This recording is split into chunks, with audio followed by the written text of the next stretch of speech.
Alhamdulillahirabbil alamin wa bihi nasta'in wa ala umuri wassalatu wassalamu ala asyrafil anbiya'i wal mursalin sayyidina wa maulana Muhammadin wa ala alihi wa sahbihi ajma'in amma ba'du. Ila hadratin Nabi Mustafa Muhammad sallallahu alaihi wasallam wa alihi wa sahbihi wa dhurriyyati wa ahli bait ajma'in asma'ullahi wal Fatihah. Bismillahirrahmanirrahim. Alhamdulillahirabbil alamin arrahmanir rahim maliki yaumiddin. Iyyaka na'budu wa iyyaka nasta'in ihdinas siratal mustaqim siratal ladzina an'amta 'alaihim ghairil maghdubi 'alaihim waladdallin. Bapak, Mas sedaya kawula lan panjenengan sedaya niki anggone ngaos dilanjutkan pembahasan kita di dalam kitab Aqidatul Awam. Pembahasan pada malam hari ini bab ngawarwi kitab-kitab Allah Ta'ala. Bismillahirrahmanirrahim. Arba'atun utawi papat min kutubin kang tetep sakti pira-pira kitab tafsiruha perinciane Pak. Tauratu iku Tauratu kitab Taurate Musa Nabi Musa bil huda tetep kelawan gawe pitutur dan zuluha temune kitab Taurat Zabur lan kitab Zabur Dabuda Nabi Daud wa Injil lan kitab Injil ala Isa ing ngatasé Nabi Isa alaihi salam wa Furqani lan kitab Al-Qur'an ala khairi ing ngatasé umi bagus-bagus iman. Di dalam pembahasan kita kali ini untuk mengetahui kitab Allah itu jumlahnya ada 4. Jadi kitab Allah ini ada 4. Jadi kitab di antara kitab Allah itu yang pertama kitab Taurat yang diturunkan kepada Nabi Musa. Yang kedua kitab Zabur yang diturunkan kepada Nabi Daud. Yang ketiga kitab Injil yang diturunkan kepada Nabi Isa, dan kitab Al-Quran yang diturunkan kepada Nabi Muhammad SAW. Nah, dari 4 kitab ini pembahasan kita percaya kepada kitab ini bagian daripada rukun iman. Jadi kalau iman yang pertama kepada Allah, yang kedua kepada malaikat Allah, kemudian iman kepada kitab. Jadi bagian daripada rukun iman. Terus kemudian keharusan kita iman kepada Allah juga ditegaskan oleh Allah di dalam Al-Quranul Karim. Tepatnya itu berada di dalam surat Al-Baqarah. Dan ini panjenengan maca surat Al-Baqarah di awal. Alif lam mim dzalikal kitabu la raiba fihi hudal lil muttaqin alladzina yu'minuna bil ghaibi wa yuqimunas sholata wa mimma razaqnahum yunfiqun walladzina unzila ilaika wa ma unzila min qablik. Berarti kalau panjenengan ini kewajiban percaya kepada Al-Quran. Jadi Al-Quran yang diturunkan sebelum Nabi Muhammad, dan juga percaya meyakini terhadap Al-Quran yang diturunkan kepada Nabi Muhammad. Maka di sini harus kita pahami pertama, Nabi Muhammad itu adalah Nabi yang terakhir. Nabi Muhammad menerima kitab suci Al-Quran. Berarti di situ ada nabi ataupun rasul yang mendapatkan kitab sebelum Nabi Muhammad. Maka di sini ada kitab Taurat, ada kitab Zabur, ada kitab Injil. Nah, terhadap kitab ini maka kita semuanya satu. Kepada kitab Taurat, Injil, Zabur kita wajib mengimani. Jadi wajib mengimani adanya kitab suci.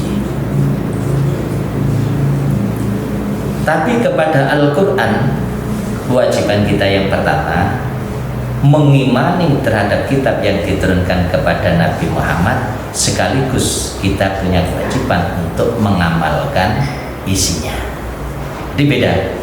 Kalau kepada kitab sebelumnya, Nabi sebelumnya yang diturunkan kepada kita wajib mengimani. Tapi kalau kepada Al-Quran yang diturunkan kepada Nabi Muhammad, maka kita wajib untuk mengimani dan mengamalkan isinya. Karena Al-Quran hakikatnya adalah penyempurna daripada isi kitab-kitab sebelumnya. Ini kita percaya dengan seperti itu. Nah, kemudian sekarang ketika kita ini muncul, ini saya ingin lagi kitab ini kitab ini. Tapi sekarang kita lihat ini adalah Al-Quran. Maka yang kita penyempurna ini ada di dalam Al-Quran. Sehingga semua daripada kitab itu terekam di dalam Al-Quran. Maka kita ini harus meyakini keberadaan Al-Quran, dan juga kita ini adalah mengamalkan isi daripada Al-Quran. Ini posisi kita terhadap kitab suci Al-Quran, kitab suci yang diturunkan oleh Allah Subhanahu wa Ta'ala.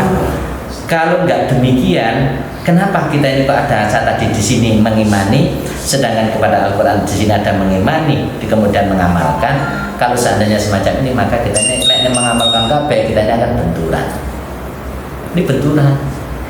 Karena apa?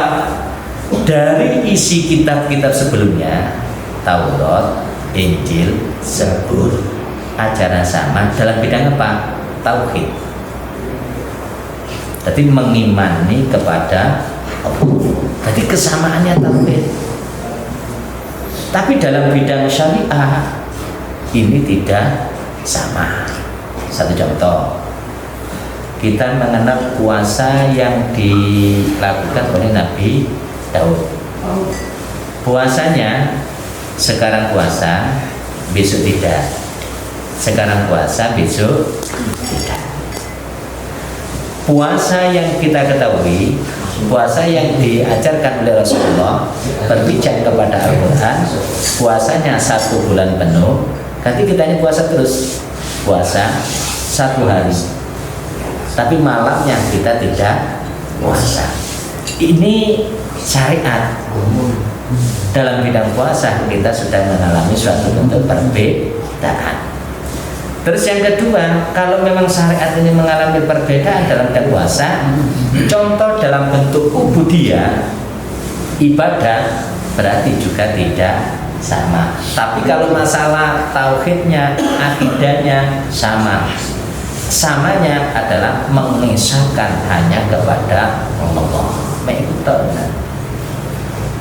Tapi ini sederhana, tapi dalam pelaksanaannya kita ini sulit. Makanya dalam kehidupan kita ini Al-Quran kan berfungsi.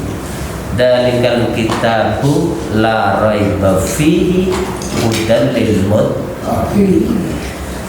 Di dalam kitab ini la raiba, tidak ada keraguan di dalamnya. Maka posisi Al-Quran berfungsi apa? Hudan lil muttaqin, petunjuk bagi orang yang bertakwa. Mungkin dalam diri kalian muncul semacam ini. Al-Quran itu kalau seperti itu kok hanya petunjuk bagi orang yang bertakwa. Apakah orang yang bukan beragama Islam juga bisa mendapatkan petunjuk? Kalau ada pertanyaan semacam ini, kira-kira bisa enggak orang yang bukan Islam juga bisa mendapatkan petunjuk daripada Al-Quran? Kita apa jawabannya? Bisa enggak? Contohnya cerita. Jadi orang selain daripada Dari ayat itu kan bunyi hudal lil muttaqin, petunjuk bagi orang yang bertakwa. Orang yang bertakwa berarti orangnya beriman. Berarti orang yang beriman berarti orangnya Islam. Sepertinya ini hanya orang yang bertakwa. Sekarang saya tanya, bisakah orang yang tidak Islam untuk mendapatkan hidayah? Jawabannya saya kena Bisa. Saya contoh di sini. Contohnya sinten, bukan mualaf itu ada yang mau masuk Islam. Contohnya itu panjenengan sering dengar, contohnya Umar bin Khattab. Coba kita tanya, Umar bin Khattab itu proses masuknya Islam, dia setelah mendengar apa? Suara adiknya membaca Al-Quran. Berarti posisinya Umar bin Khattab pada saat itu dia sudah beriman atau belum? Belum. Jadi Umar bin Khattab saat itu belum. Kemudian adiknya mendengar, adiknya membaca, Umar bin Khattab ini mendengar. Setelah mendengar, akhirnya dia bertanya, apa itu? Ini adalah Al-Quran. Tapi setelah itu Umar bin Khattab minta dipertemukan dengan Nabi Muhammad. Jadi setelah itu Umar bin Khattab masuk ke dalam agama Islam. Berarti Al-Quran yang dibaca oleh siapapun, di samping bisa memberikan petunjuk kepada orang yang sudah jelas beriman, juga bisa memberikan hidayah kepada orang yang belum beriman, sehingga dia bisa masuk ke dalam agama Islam atau bisa beriman. Itu contoh yang terjadi pada peristiwa Umar bin Khattab. Ini proses masuknya Islam. Baru setelah masuk ke dalam Islam semacam itu, orang yang baru masuk Islam dikatakan dengan sebutan mu'alaf. Ini Al-Quran. Kemudian di samping Al-Quran, Gusti Allah di dalam kitab lanjutan Nadoman ini, wasuhufi utawi piro-piro, wasuhufi utawi piro-piro lampiran Al-Khalili Nabi Ibrahim. Tadi di sini Al-Khalil Nabi Ibrahim, karena Nabi Ibrahim itu punya gelar. Ibrahim itu gelarnya adalah Khalilullah. Khalilullah itu artinya kekasih Allah. Wal kalimi wal kalami lan Nabi Musa al-Kalim. Fiha tetap ing dalam lampiran kalamul hakimi lan utawi dawuh-dawuhne Allah al-alima kang bijaksana mudaneni. Jadi di samping Allah memberikan kitab kepada kitab suci yang macamnya 4 ini, Allah juga memberikan lampiran. Nah, lampiran itu tadi disebut suhuf. Jadi lampiran-lampiran wahyu itu namanya suhuf. Lampiran-lampiran wahyu ini diberikan kepada Nabi Ibrahim. Jadi suhuf itu juga ada yang diberikan kepada Nabi Ibrahim. Makanya kalau panjenengan mohon sewu, kita ini harus tahu jumlah nabi itu hakikatnya kan ada 124.000. Jumlah rasul itu ada 313. Jumlah nabi dan rasul yang wajib kita imani ada 25. Nah dari 124.000 itu kita ini yang tidak tahu karena terbatasnya kita. Ya terbatasnya demi pengetahuan nih. Nah, itu ada di mana-mana kita ini juga tidak tahu. Yang jelas 124.000. Makanya Nabi ini beda dengan Rasul. Rasul jumlahnya cuma sedikit 313. Lekne Nabi dapat wahyu dari Allah tidak disampaikan kepada umatnya. Tadi kata umat hanya dipakai sendiri. Tapi lekne Rasul dapat wahyu dari Allah disampaikan, di samping untuk dirinya juga disampaikan kepada umatnya. Itu bedanya Nabi dengan Rasul. Makanya kalau Nabi belum tentu Rasul, kalau Rasul jelas pasti Nabi. Makanya Nabi Muhammad ada yang nyebut Nabi Muhammad, ada yang nyebut Rasulullah. Nabi Muhammad itu Rasulullah. Jadi Nabi Muhammad itu juga Rasul, Nabi Muhammad juga Nabi. Pokoknya mereka punya umat, punya pengikut, itu namanya Rasul. Nabi Isa Rasul, Nabi Ibrahim Rasul juga Nabi. Ini perbahasan kita berkaitan dengan masalah kitab Allah bersama dengan suku. Mungkin ada pertanyaan dari jenengan, monggo. Bapak salah puasa, Pak. Okay.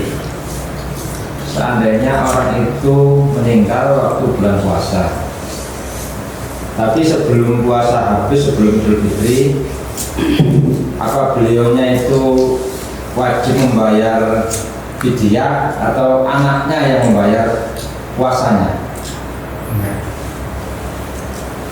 Pada bulan puasa, orangnya meninggal, tapi ya, belum sampai Idul Fitri, belum sampai kepada Idul Fitri, dia sudah meninggal dunia. Sebelum meninggal dunia itu puasa atau tidak? Puasa. Ya, puasa. Orang yang membayar fidyah dimungkinkan apabila sudah tidak sembuh. Kalau dia meninggal dunia berarti kan tidak sembuh. Orang membayar fidyah itu kan orang yang punya tanggungan puasa, tapi yang diharapkan sudah tidak diharapkan untuk sembuh. Lah dia meninggal dunia, maka dia harus membayar fidyah berapa hari yang ditinggalkan. Misalnya dia itu di tanggal 25, berarti dia tidak puasa selama 25 hari. Kita kalikan saja. Misal berikan makan satu pun kita berkaitan berapa? Oh 8 on kalikan 25. Ini kita ini kalau orang meninggal nanti nggak usah digantikan oleh anaknya. Karena apa? Sudah dianggap dia itu adalah orang bayar fidyah karena dianggap tidak sembuh itu tadi. Kalau diharapkan untuk sembuh, berarti maka dia itu harus mengganti. Contoh misalnya sakitnya ini misalnya lorong lah, sakit gigi itu kan juga sakit. Ataupun dia sakit misalnya begini, misalnya ada sakit perut, tapi dia ini bisa sembuh. Dia tidak puasa di bulan puasa itu misalnya tanggal 9 dan 10 2 hari, tapi tanggal 11-nya dia ini puasa, berarti tanggal 9, 10 yang ditinggalkan maka dia harus diganti, namanya diqadha. Ini bedanya. Tadi kalau orang sakit cuman kita ini sembuh dah. Kalau seandainya dia ini adalah tidak sembuh, maka dia bisa membayar fidyah. Tapi kalau seandainya biasa diharapkan sembuh, dia harus mengganti di hari yang lain. Ini memang orang yang sakit boleh meninggalkan puasa, artinya boleh tidak puasa, tapi harus mengganti di hari yang lain. Tapi kalau orangnya sudah tidak dianggap sembuh, maka dia bisa membayar fidyah. Ini karena sama dengan orang yang tidak kuat berpuasa. Itu sama dengan orang yang tidak kuat berpuasa. Berarti wong lek SKT-ne mati, berarti lorone mati. Ngoten Mas nggih? Ngoten. Itu dapat monggo menawi. Ini berkaitan dengan masalah kitab. Maka saya tegaskan sekali lagi pada tiga kitab kita itu kita meyakini adanya. Enggak boleh loh kita enggak yakin. Harus yakin adanya kitab Taurat, Injil, Zabur. Yakin, karena itu menjadi rukun iman dan sudah diterangkan di dalam Al-Quran. Tapi dalam Al-Quran, kalau Al-Quran, maka kita di samping kita ini meyakini tentang keberadaan Al-Quran, maka kita pun juga harus mengamalkan isinya. Makanya kita ini yakin, nek opo lah. Sekarang sesuatu yang ada di dalam Al-Quran, kula ini yakin. Kadang-kadang kita ini sudah diterangkan di dalam Al-Quran, tapi keyakinan kita ini kurang. Dari implementasinya, mengamalkan isinya dengan mengetahui makna yang terkandung di dalam Al-Quran. Sama dengan gini, saya terangkan satu ayat. Ayat ini diyakini sulit. Wa may yattaqillaha wa ja'al lahu makhrajan wa yarzuqhu min haitsu la yahtasib. Barang siapa yang bertakwa kepada Allah, maka Allah akan memberikan jalan keluar dari berbagai macam persoalan dan diberikan rezeki dari arah yang tidak disangka-sangka. Dari ayat ini bahwa orang yang bertakwa rezekinya wis dijamin dari Gusti Allah. Jadi rezeki itu sudah dijamin. Akhirnya dia ini dapat aja rezeki. Rezeki loh ya, bukan kaya. Sampai rezeki urusannya kaya, otomatis otomatis duit. Jadi rezeki itu bukan kaya. Jadi rezeki itu paling tidak untuk kebutuhan kita tidak sulit. Kita diberikan kesehatan, kita diberikan anak sing manut, ya rezeki. Anak manut itu rezeki, kesehatan rezeki, bojo manut ya rezeki, rumah tangga tentrem ya rezeki. Jadi kita diberikan rezeki. Tapi dalam hal itu juga berkaitan dengan masalah yang kita makan, kita pun juga tidak akan kekurangan. Itu untuk yang beriman dan bertakwa, dijamin oleh Allah. Cuma umpamanya dijamin secara logika, jawabannya orang saya yang gampang. Ya kan nyambut kayu kan duwe, pasti. Makanya ketika kita ini untuk mendapatkan uang ada dua cara. Kelompok kita IKBI, ini kaum kasab. Tutup kasep yo kasab. Lo kasab apa? Kasab itu bahasa Arab. Apa artinya kasab? Usaha. Tadi lek gak usaha, yuk ganti duit. Jadi kita ini kelompok kaum usaha. Maka diantara kita semuanya ini usaha semua ini. Kalau Mas Joko kadang-kadang nggak ada ke sini nih, bukan berarti belik, enggak, itu ngirim barang. Nah, itu kan usaha. Sama dengan Pak Soleh, mebel, loh itu usaha. Nah ini namanya kita ini ada orang yang tidak melakukan usaha macam-macam, tapi dia juga mendapatkan rezeki teko. Makanya ini kalau sekali kadang kala ya teko salaman, teko gopo. Segitu ditanya, nyambut damel nopo? Mboten nyambut damel kula. Kadang-kala kita ini kan dipikir mah gimana bendina ini ya opo. Nah ini itu bedanya ya, cara mendapatkan rezeki. Ada yang dengan kasab usaha, ada yang tidak, tapi rata-rata semuanya dengan usaha. Tapi ini masalah jumlah materi finansial banyak, itu jatah pangeran. Misalnya Cak Buyati ini sugih duit dunya 3 miliar misalnya, itu sudah jatah. Makanya kalau jodoh rezeki pati, rezeki ini sih rezeki nyambut gawe tek-tek gimana yo iso sugih. Nah kita ini tidak tahu, maka proses perjalanan ini namanya qada. Baru diketahui namanya qadar. Loh, misalnya sekarang saya ini akan termasuk orang yang kaya, nggak tahu kita, maka ikhtiar dulu, qada. Masih berjalan, baru nanti puncaknya di mana? Oh itu berarti rezekinya hanya segitu. Makanya kita ini kadang kalau rezekinya sakmono, padha karo pati, umure mesak mono. Gitu aja, cuma kita ini tidak tahu. Umur awak dhewe padha ndak turune. Nih, Cak Buyati seperti itu ya. Mungkin sing lintunipun monggo menangatan, monggo.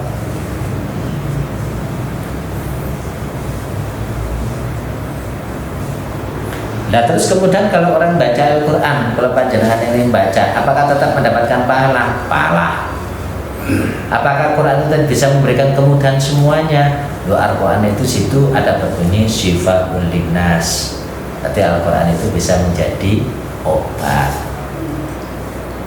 Nah ini obatnya apa ini? Daripada kok yuk obat teko sembarang.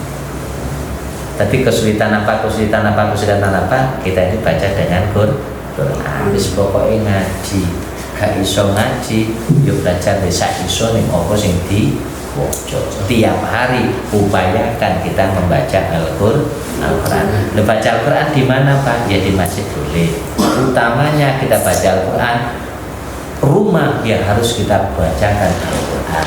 Makanya ada hadis yang menerangkan nawiru buyutakum bil Quran. Terangi rumahmu dengan Al-Quran. Makanya misalnya kayak iso dengan hataman berarti omae diterangi dengan Al-Quran. Macam ini kalau bisa tiap hari dibacakan Quran. Apa Pak? Yuk mulai dari yang pertama itu sampai yang terakhir, sampai mampunya seberapa. Upayakan tiap hari baca Quran. Baca wis mek titik-titik. Pak 2 lemper, monggo enggak apa-apa. 3 lemper, monggo. Sak jus hebat. Sak jus bendino hebat. Ya taman. Sak jus itu loh hebat kita ini. Kalau kita ini istiqomah. Nah tapi rasakan nanti orang yang rutin membaca Al-Quran dengan istiqomah, maka Allah memberikan balasan dalam bentuk yang lain. Insya Allah akan diberikan mudah dalam bidang-bidang yang lain. Nih, mengapa Dewi bisa melayani pangeran, menurut pangeran, berarti pangeran kan dituruti kemauannya awak Dewi. Logikanya seperti itu. Nih ya, mungkin ada yang lain monggo masalah. Mau takut lagi. Aku misalnya aku masalah itu satu dulunya. Waalaikumsalam. Assalamualaikum.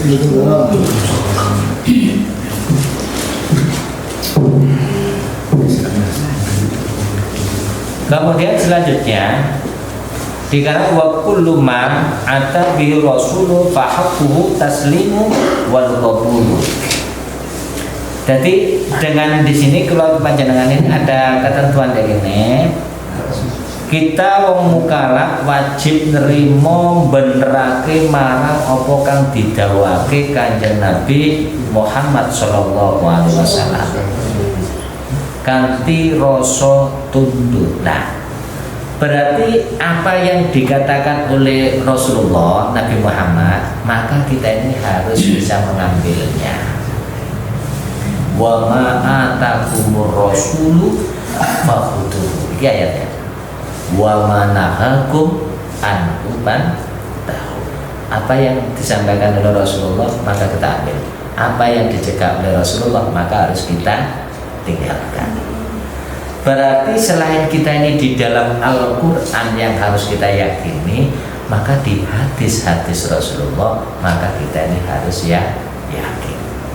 Makanya sumber hukum pertama Quran, sumber hukum kedua adalah hadis. Quran, hadis kita jadikan sebagai landasan hukum.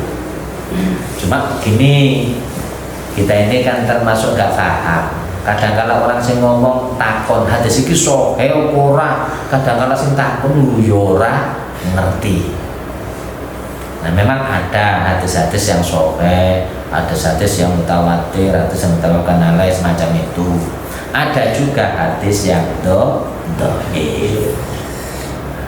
Nah, hadis yang dhaif itu untuk fadhailul amal bisa dipakai untuk keutamaan amal. Contoh hadis itu dhaif. Hadis saya sendiri itu ketika lihat at-tahuru satrul iman. Ini satu-satunya. An-nadhafatu minal iman. Saya tanya, yang populer hadis dipakai yang mana? An-nadhafatu minal iman. Nah, kalau kita lihat dari kedua konteks hadis ini, an-nadhafatu minal iman, hadisnya ini dhaif. Dan dikatakan dhaif, jadi masuk hadis itu ini teko Kanjeng Nabi. Perawine sapa, terus iki sapa. Jadi urutannya jelas. Nah, sampai lah. Lah sing ngurutno iki untuk bisa melihat kualitas hadis dari mana? Delok wong-wongane dhisik. Lah nek wonge lalian, maka hadis ini sing diragukan. Lalian. Utawa hadis teko kene rene kok pedhot. Lah ini juga masih diragukan. Ngono lho, hadis kualitas hadis dikatakan nanti bisa penuntut atau enggak. Tadi didelok perawinya siapa, tekono tunane sopo. Makanya nasab, makanya dewong NU nuwun sewu, nasab guru itu perlu sama dengan perawi hadis. Jadi urutan ini. Kayak sing riwayatno sopo. Sing riwayatno Imam Muslim, Imam Bukhari, terus baru nih ono sing riwayatno An-Nasai, kualitas hadis masih kuat sing diriwayatno Imam Bukhari dan Imam Muslim. Nah selanjutnya lah, kenapa an-nadhafatul minal iman ini kok banyak yang dipakai? Ini namanya fadhailul amal, keutamaan amal. Tadi umpamanya iki kok kebersihan, lo kan padha apike. Wong rijikah mosok katene kan oleh. Kan bisa digawe. Dan ini gak iki kebersihan sebagian daripada iman. Tapi kalau geger karena itu untuk fadhailul amal. Fadhail itu keutamaan, Pak. Amal itu perbuatan dari mana? Lah at-tahuru satrul iman, dari kesucian sebagian daripada iman. Loh kenapa di situ esensinya loh? Dari esensi bersih dengan suci beda. Bersih belum tentu suci. Dan bersih itu belum tentu suci. Bersih diwujud, tapi cara nontonnya gak pas. Masa masih tetap najis walaupun bersih. Makanya najis itu kan ada najis hukmiyah, ada najis ainiyah. Hukmiyah itu secara hukum maksudnya tidak nampak. Lek najis ainiyah itu ketok. Ainiyah artinya mata. Maksudnya najis itu bisa didelok mata. Nih ya, jadi semacam itu. Nah kemudian di dalam kita ini, selain kita ini berpedoman kepada Al-Quran dan hadis, baru di kalangan masyarakat kita Nahdlatul Ulama ada namanya yang ketiga ijtihad. Ijtihad itu berarti makanya pakai ijma dan qiyas. Ijma kumpulan kesepakatannya para ulama. Ketika para mujtahid ini tidak menemukan dalam Al-Quran, kemudian tidak menemukan di dalam hadis, kemudian dikumpulkan pendapat ulama menetapkan itu namanya ijma. Jadi keputusan para ulama yang tidak ditemukan di dalam Al-Quran ataupun hadis. Tapi saat durungi mengatakan itu, yang tidak disik di Quran di hadis disik. Tetap yang jika jadikan sebagai pedoman utama. Kalau kias itu misalnya ada permasalahan, disamakan kasusnya. Tapi kasus ini disamakan. Contoh, kalau seandainya minuman keras itu kan sudah ada sejak dulu. Tapi kalau orang mabuk itu sebenarnya sejak zamannya Nabi sudah banyak. Kullu muskirin haramun. Setiap sesuatu yang memabukkan adalah haram walaupun sedikit.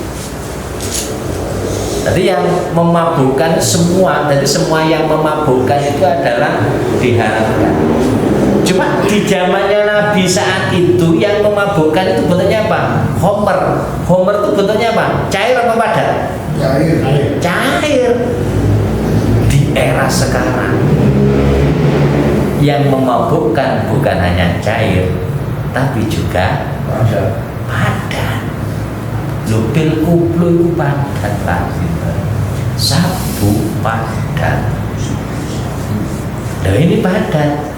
Lah kalau demikian, kalau itu bentuknya cair, bentuk padat, lek nek awak dhewe pono, wah, sing memabuk, sing haram itu ya iki homer. Nah, sekarang kita lihat esensinya.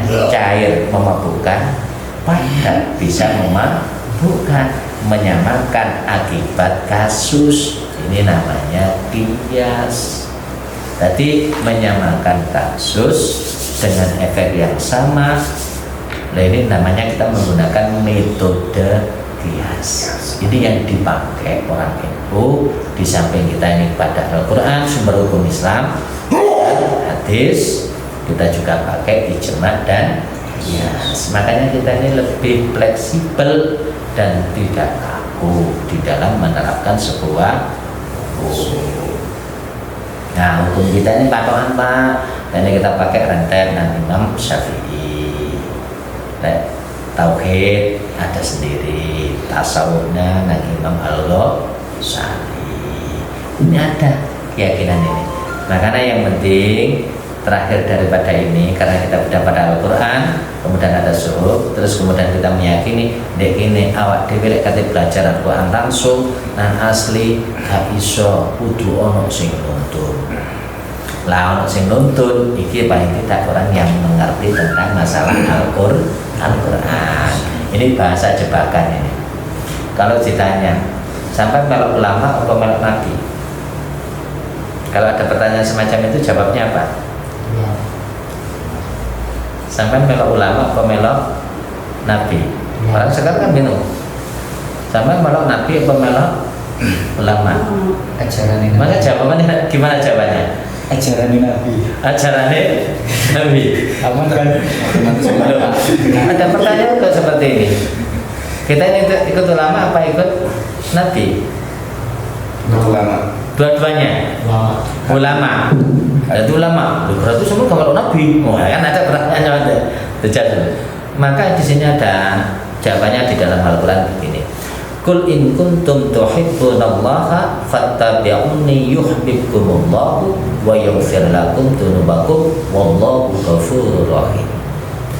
Qul katakanlah in kuntum jika kamu tuhibbunallaha benar-benar cinta kepada Allah. Lek awak benar wae dhewe bener iman nang Gusti Allah. Fattabi'uni maka ikutilah aku Muhammad. Berarti kita ini harus mengikuti kepada Nabi Muhammad.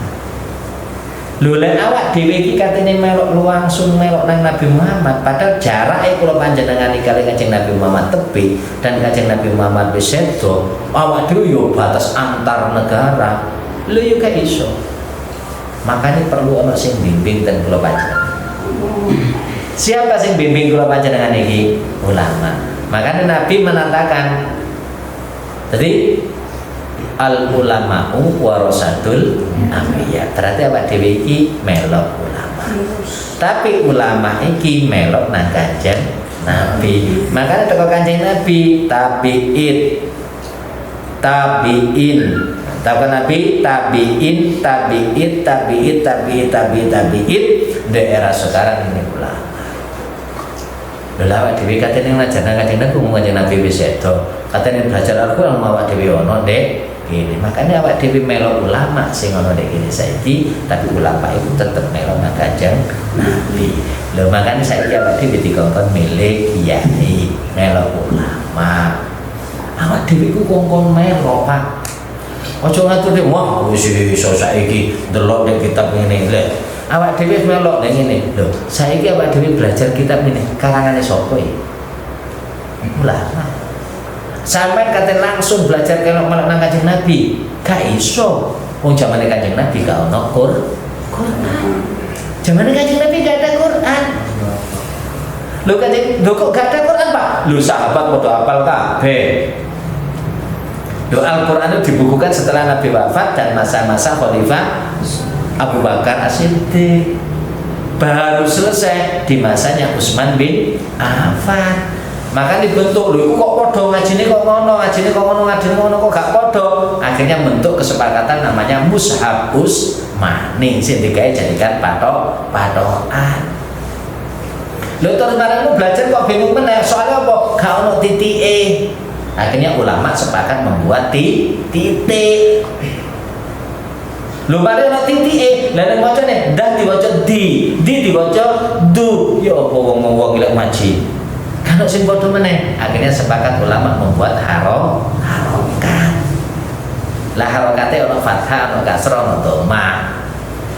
Ono tasdid, ono mati. Itu yang bikin ulama. Yang itu harokat itu.